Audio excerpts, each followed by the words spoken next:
우리들은 그 주님 안에서 그 말씀을 묵상하고 또 기도하면서 정말 하나님의 뜻을 구하는 일들을 자주 하곤 합니다. 근데 어떤 중요한 일을 놓고 기도하다가 하나님의 뜻이 이것이다, 또 하나님이 이렇게 인도하신다는 생각이 들어서 결단하고 그것을 실행할 때가 있습니다. 그런데 결단하고 실행할 때 그 모든 문제가 순적히 해결이 되어지고 정말 고속도로처럼 뻥 뚫려서 모든 일이 잘 풀려나가는 것이 때도 있지만 그렇지 못할 때가 더 많음을 보게 됩니다. 마치 먼 길을 떠나는데 출발하자마자 신호등부터 걸려있고 교통 정체가 걸리고 앞에는 사고가 나가도 길이 막히는 그러한 일들처럼 마치 우리들의 삶에 있어서도 우리가 주님 앞에서 결단하지만 바로 부딪히는 문제들이 있을 수 있습니다. 그러다 보면 당장 처음에 하나님께서 이렇게 징조처럼 보여주셨던 일을 가지고 있었음에도 불구하고 우리들은 이것이 정말 맞는가라는 고민이 들 때도 있습니다. 모세가 그랬을 수 있을 것 같습니다.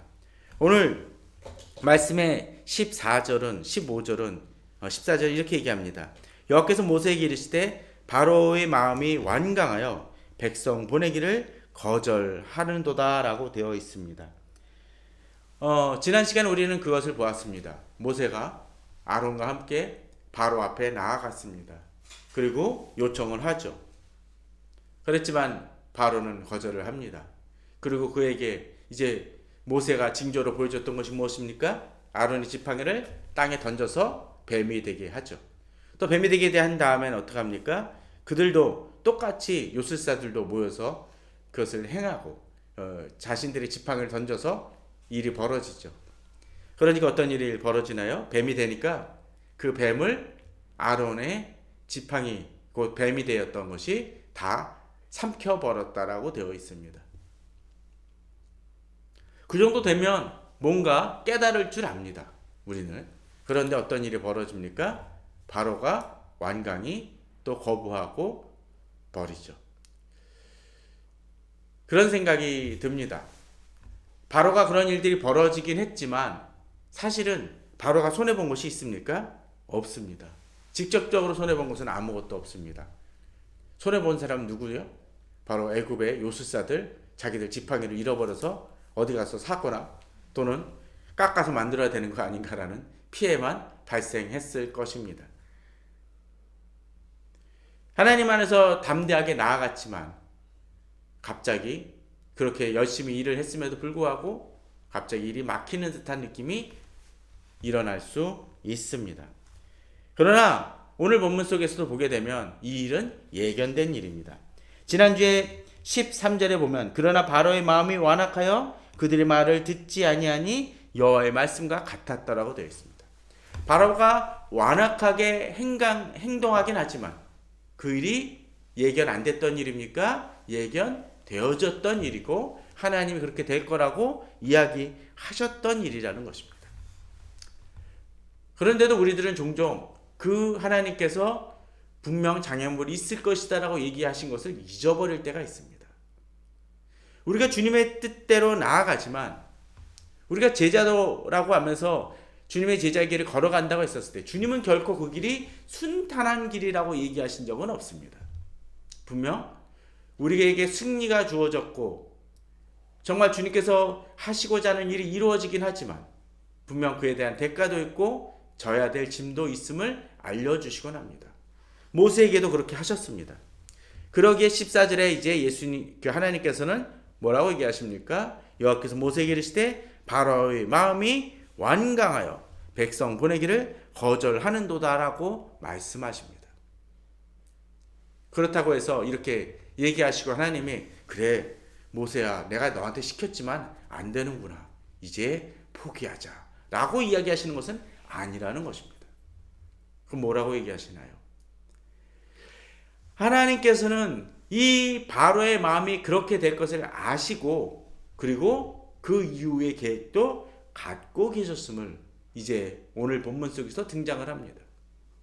또한 우리가 한 가지 분명히 알아야 될 것 중에 하나는 바로는 하나님께서 이 아론의 지팡이로 뱀이 되는 것 또 그 지팡이가 그 애굽의 요술사들의 뱀의 지팡이가 된 뱀을 잡아먹음을 통해서 요술사들이 행하는 그 기적이 하나님의 기적과는 비교될 수 없는 것임을 깨닫게 하시고 경고를 주셨는데 그것을 깨닫지 못함으로 어떻게 됩니까? 이제 10가지 재앙들이 전개되어진다는 것입니다.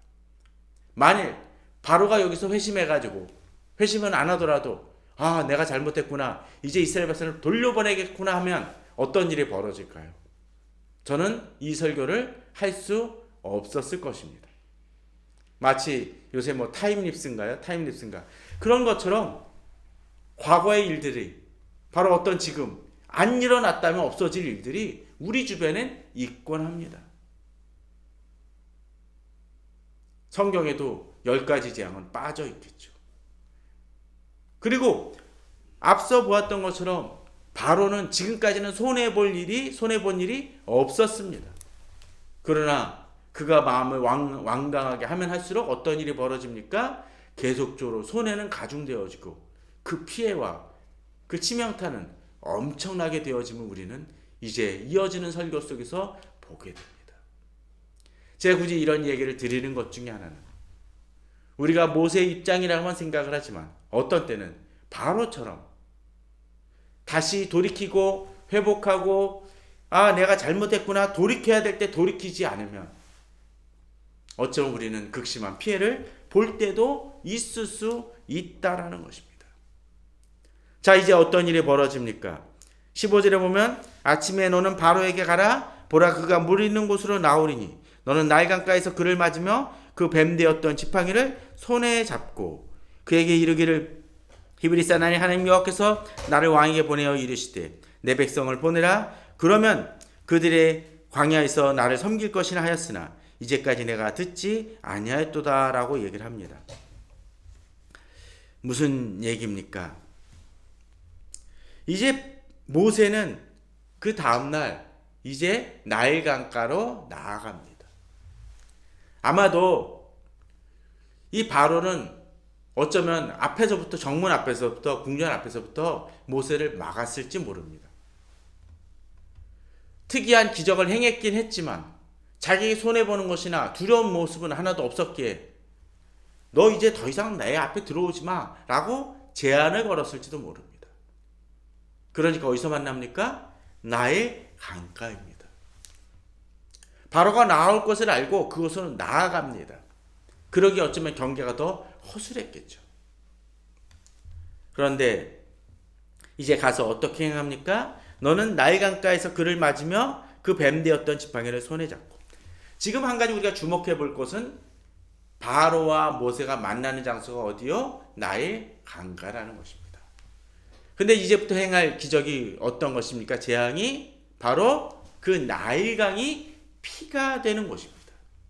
또 나일강은 그들에게 있어서 어떤 것이었습니까? 풍요를 상징하는 곳이었습니다.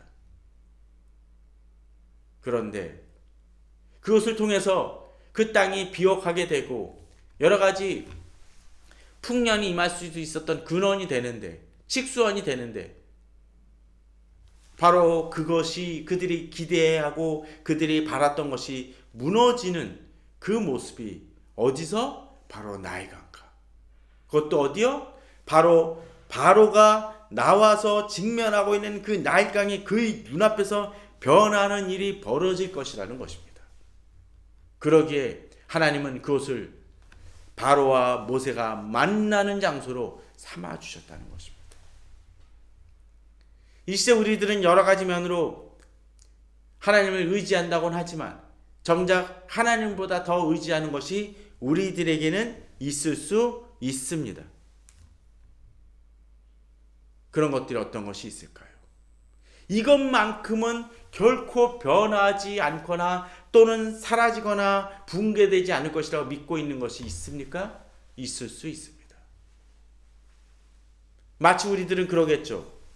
한강 이렇게 지나가면서 우리들은 보아왔지만 그 한강이 갑자기 물이 끊기거나 먹을 수 없는 물이 된다라고 생각하시겠습니까? 그런 일은 결코 없을 것입니다. 또는 내 통장이 얼마가 들어가 있는데 갑자기 그 통장의 돈을 찾을 수 없는 일이 벌어진다라고 누가 생각하겠습니까? 없을 것입니다. 그러나 그러한 모든 토대들이 아주 순간적인 일로 중단되어지거나 붕괴되어지는 일들이 우리에게는 종종 일어나지 않습니까? 옛날에 IMF 때 갑자기 은행이 도산하고 증권회사에 문을 닫아가지고 저도 몇 개월 동안 돈을 못 찾았던 적도 있었습니다. 그 이전까지 사람들의 사고는 다 그러했습니다. 은행은 절대 망하지 않아. 그러나 거기에 대해서 바로 쇼크사를 준 것이 바로 IMF였던 적이 있었습니다. 그 이후에도 멀쩡하던 기업이 무너지는 모습을 보았습니다. 최근에도 무슨 어떤 투자회사에 돈 투자했다가 날린 사람들 있지 않습니까? 다들 은행 그 직원들이나 설명한 사람들이 그랬다고 하죠. 안심하십시오. 원금은 보장되는 곳입니다. 라고 얘기했지만 원금도 보장하지 못하고 판토막 나버리거나 그거치도 못한 그 경험을 하는 경우들이 많이 있었습니다. 우리는 미국의 쌍둥이 빌딩이 무너지는 광경도 목도했습니다. 고가품으로 넘쳐났던 삼풍백화점이 무너지는 것도 우리는 경험했습니다. 우리 토대가 그렇다는 것이죠. 혹시라도 내가 의지하는 것이 무엇인지를 돌아볼 필요가 있습니다. 하나님이 바로의 눈앞에서 바로 나일강이 그렇게 변하는 과정을 보여주셨던 것은 그가 의지하는 것이 얼마나 미련하고 무익한 것인지를 보여주는 것입니다. 그런데 그 일을 무엇을 통해서 이루십니까? 본문을 보게 되면 뱀 되었던 지팡이라고 되어 있습니다. 뱀 되었던 지팡이입니다. 하나님은 어떤 때 우리가 사용하고 기적을 경험하고 놀라운 일을 경험했던 바로 거기서부터 그것을 사용하셔서 그 다음에 더 놀라운 일들을 이루실 때가 많이 있습니다. 우리는 그럴 때 종종 놓치고 있죠. 은혜 받았던 것을 잊으니까 그 은혜가 또 다른 은혜를 낳을 수 있다는 것을 잊곤 합니다. 진정 우리가 붙들어야 될 것을 붙들어야 됩니다. 또 경험했던 것을 가지고 귀하게 여길 줄 알아야 됩니다. 하나님 어떤 일들을 통해서 복을 주셨습니까? 그 복을 놓지 마십시오. 하나님은 또한 그것을 사용하셔서 나를 더 성장시키시길 원하십니다. 그런데도 우리는 그 은혜를 잊어버리고 쉽게 불평하고 불만행합니다. 우리 이전에도 보았지만 바로 홍해가 갈라지는 놀라운 일을 경험한 이스라엘 백성들이 물이 없으니까 곧 하나님을 원망하는 일이 벌어졌던 것을 우리는 이전에 보지 않았습니까? 모세는 하나님이 모세의 지팡이를 통해서 아론의 지팡이를 통해서 또 다른 일을 이루시고자 했었던 이것은 바로 그 하나님이 이루셨던 일들을 통해서 그가 더 나아가도록 이끄시기 위함이라는 것입니다. 그런데 이제 이 본문 속에서 이제 어떤 일이 벌어집니까? 하나님께서는 히브리 사람의 하나님 여호와라고 이야기하십니다. 바로 앞에서요. 누구의 하나님이요? 히브리 사람의 하나님입니다. 보통 10가지 재앙을 할 때 이 10가지 재앙은 다 그 애굽이 섬기던 신과 연관이 되어졌다라고 이야기를 합니다. 그런데 히브리 사람의 하나님 여호와라고 굳이 지칭하시는 것은 무엇입니까? 바로가 믿고 있었던 여러 가지 신들이 그가 믿고 의지하고 나아가지만 히브리 사람의 하나님 여호와 앞에서는 아무것도 아니라는 것을 보여주시기 위함이라는 겁니다. 너 그 신이 아니야. 하나님을 만나지 않으면 의미 없어. 네가 히브리 사람의 하나님 여호와를 대적하는 것은 네 신이 아무 쓸모없다라는 것을 하나님이 이후의 사건으로 보여주시기 위함이라는 것이죠. 그러게 17절 여호와에서는 이제 이 일을 통해서 내가 이로 말미암아 나를 여호와인 줄 알리라. 볼지어다 내가 내 손에 지팡이를 나일강을 치면 그것이 피로 변하고, 이제 이전에 있었던 그의 그 거부가, 그 완악함이 이제 하나님을 깨닫게 하는 일로 바뀌어진다는 것입니다. 무엇을 통해서? 재앙을 통해서죠. 그런데 이제 어떤 일이 벌어집니까? 나일강을 치면 그것이 피로 변한다고 되어 있습니다. 또 18절에서도 나일강에 고기가 죽고 그 물에서는 악취가 나려 애굽 사람들이 그 강물을 마시기를 싫어하리라 하라고 되어 있습니다. 앞서 얘기 드렸죠. 나일강은 그에게 있어서 그들에게 풍요의 상징이었습니다. 믿고 의지하는 곳이었습니다. 근데 그것이 어떻게 해요? 피로 변합니다. 나일강의 고기가 죽습니다. 악취가 납니다. 그랬더니 의지했고 정말 그것을 여러 가지로 사용했던 그 물이 이제는 애굽 사람들에게 뭐가 된다고요? 마시기를 싫어하는 물이 되어집니다. 예전에는 풍요롭고 즐겁고 안식을 주어졌던 것이 거부와 혐오의 대상이 될 수 있다라는 것이죠. 우리 예전에 인천에서 어떤 그런 일들 벌어지지 않습니까? 뭐 실지렁이 같은 거 나왔다고 그래가지고 한동안 뭐 구해서 난리가 났었습니다. 그러고 나선 사람들이 겁내하죠. 저희 집도 얼마 전에 녹물이 나오니까 이거 지금 써도 돼 라는 생각이 들었던 적이 있습니다. 예전에 안심하고 사용했지만 그것이 쓸모없이 되어지는 경우들이 발생할 수 있다는 것입니다. 지금 내가 의지하는 것이 무엇인지를 봐야 됩니다. 하나님께서는 이제 그 하나님의 말씀대로 이제 그런 일들을 이루십니다. 그런데 오늘 본문의 19절에 보면 참 재미납니다. 모세에게 이르시되 아론에게 명령하여 내 지팡이를 잡고 내 팔을 애굽의 물들과 강들과 운하와 목과 그 모든 호수에 내밀라 하라. 나일강 정도가 아니죠. 사실 그런 있으면 좋을 것 같아요. 만일 물이 안 나오면 아파트 같은 경우 물탱크로 어느 정도 버틸 때도 있습니다. 그죠? 버티는데 그것도 문제가 되어지면 어떡합니까? 생수를 사러 가죠. 근데 갑자기 생수 공장에 문제가 생겨져서 생수를 생산할 수 없고 거기에 이물질에서 사용할 수 없다라고 판정이 나면 어떡할까요? 갑자기 모든 것이 끊겨버리고 맙니다.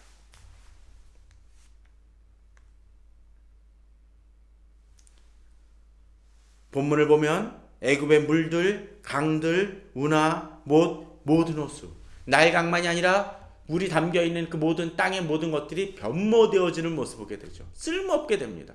그게 어떻게 돼요? 쓸 물이 없게 됩니다. 그런데 심지어 오늘 본문은 어떻게 얘기합니까? 애굽 온 땅과 나무 그릇과 돌 그릇 안에. 그럼 뭐가 있습니까?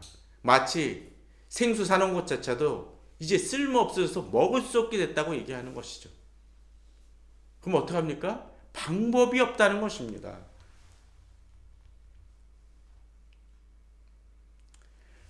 하나님이 한번 치시고자 작정하셨을 때 빈틈이 없습니다.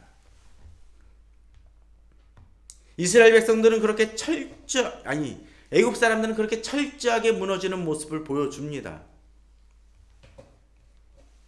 20절, 21절은 그 말씀대로 행하니까 이제 벌어지는 모습이 벌어지죠. 특별히 20절에서는 이제 하나님의 명령대로 행하는데 바로와 그의 신하의 목전에서라고 되어 있습니다. 그러기에 더 치명적입니다. 예전에는 그 지팡이 문제로 그냥 그쳐버리고 말았지만 어떤 일이 벌어집니까? 이제 그 지팡이를 뱀 정도 되었던 그 지팡이로 이제는 나일강이 피가 되어집니다. 바로 그들의 눈앞에서 그들의 토대가 마치 영화 속에서 가끔 그럴 때 있죠. 이게 악당들이 이제 또 뭐 누구 납치해가지고 송금해라고 얘기하죠. 송금해서 거액을 딱 송금했는데 이제 딱 주인공이 그렇습니다. 씩 웃더니 이제 딱 그 어떡합니까? 돈은 들어가는데 갑자기 그 돈이 뭐 1억 달러가 갑자기 다 사라져서 영원이 되는 경우들 있지 않습니까? 영화 속에서 보면은 마치 그런 모습입니다. 그들의 목전에서 그들이 지지했던 것들이 쓸모없이 소멸되어지는 모습을 보게 되어진다는 것입니다. 그럴 때 더 치명적이고 더 두렵게 느껴졌을 것입니다. 가끔 그 생각도 해봅니다. 아론이 지팡이를 들어서 나일강을 쳤는데 어쩌면 이 애굽의 요술사 중에는 아직도 지팡이를 새로 장만하지 못해서 이제는 그것조차 내밀 것조차 없는 모습은 벌어지지 않았을까요? 택배로 주문했는데 아직 도착하지 않고 밀려 있습니다.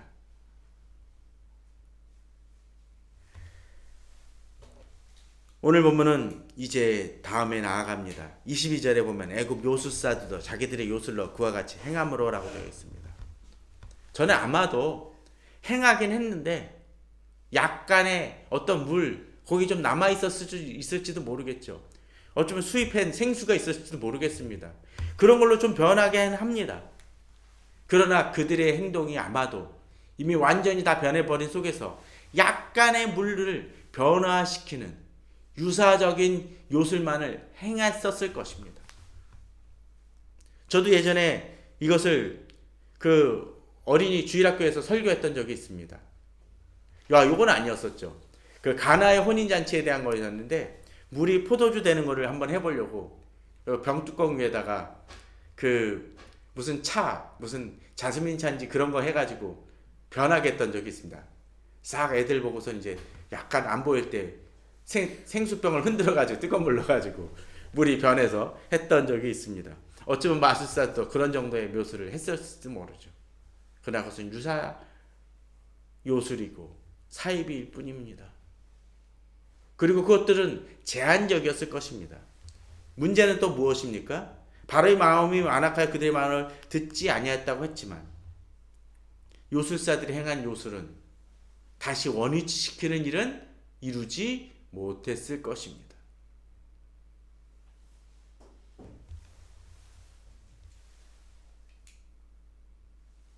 그런데 이런 요술을 통해서도 그의 마음이 완악하여 돌이키지 아니했다고 얘기하는데 아마도 바로는 어쩌면 수입 물품을 급하게 구해서 당장 쓸 것을 구했을지 모릅니다. 아마도 어쩌면 또 이 피의 문제도 어느 정도 시간이 지나면 다시 원위치시키되는 일이 벌어졌을지도 모를 것 같습니다. 그러나 오늘 본문을 보면 일단 23절에서는 그렇게 얘기합니다. 바로가 돌이켜 궁으로 들어가고 뭐 했다고요? 그 일에 관심을 가지지도 아니하였고 아마도 자기는 어디선가 물을 구할 수 있었던 먼 나라에서 구할 수 있었던 그게 있었을 것입니다. 그런데 24절에 뭐라고 되어 있나요? 애굽 사람들은 나일강물을 마실 수 없으므로 나일강가를 두루 파서 마실 물을 구하느라고 난리를 벌이는 모습이 벌어집니다. 이게 어리석은 지도자의 모습일 것 같습니다. 자기가 문제가 없으니까 자기가 약간의 불편함 정도로 그치니까 백성들의 공동체의 심각하고 처절한 위기와 심각한 문제들을 돌아보지 못하는 경우들이 발생되어질 수 있다는 것이죠. 바로가 뭐예요? 관심을 가지지도 아니하였고 종종 국회에서 중요한 법률들이 통과되지 아니하는 경우들이 있지 않습니까? 어떤 생계에 관계된 문제들의 법률이 빨리 진행되지 아니할 때도 있습니다. 또 국회의원들 사이에서도 땅 투기나 부동산 투기가 벌어지는 이유가 뭡니까? 서민들의 아픔을 제대로 느끼지 못하기 때문일 것입니다. 심지어 목회자들도 그럴 때가 있습니다. 그것을 깨닫지 못하니까 성도들의 마음을 이해하지 못할 때가 있습니다. 본문은 이야기합니다. 바로 같은 완악한 자가 되지 말 것을 이야기해 줍니다. 바로가 여기서 이 문제를 심각하게 깨달았더라면 저는 다음 주 설교를 할 수 없었을 것입니다. 우리가 깨닫지 못할 때 결국 나만 망가지는 것이 아니라 우리 주변도 망가뜨릴 수 있음을 깨달아야 될 것입니다. 또한 비록 지금의 싸움이 당장 내가 또 도전했음에도 불구하고 문제가 바뀌지 않고 변화가 일어나지 아니하였다 할지라도 그것이 끝이 아니라는 것을, 하나님이 실패한 것이 아니고 우리가 더욱더 믿음으로 나아가며 그 도전을 행해야 될 것임을 우리는 주님을 의지하여 믿음으로 더 나아가야 될 것입니다. 이제 첫 번째 재앙만이 끝이 났습니다. 그러나 기적을 통해서도 변하지 않는 그 상황이지만 하나님의 싸움은 끝나지 않았음을 우리가 알고 우리도 우리 여러 가지 상황 속에서 믿음으로 싸워 나가 승리하시는 우리 성도님들 되시기를 주님의 이름으로 축원합니다. 다 같이 기도하시겠습니다.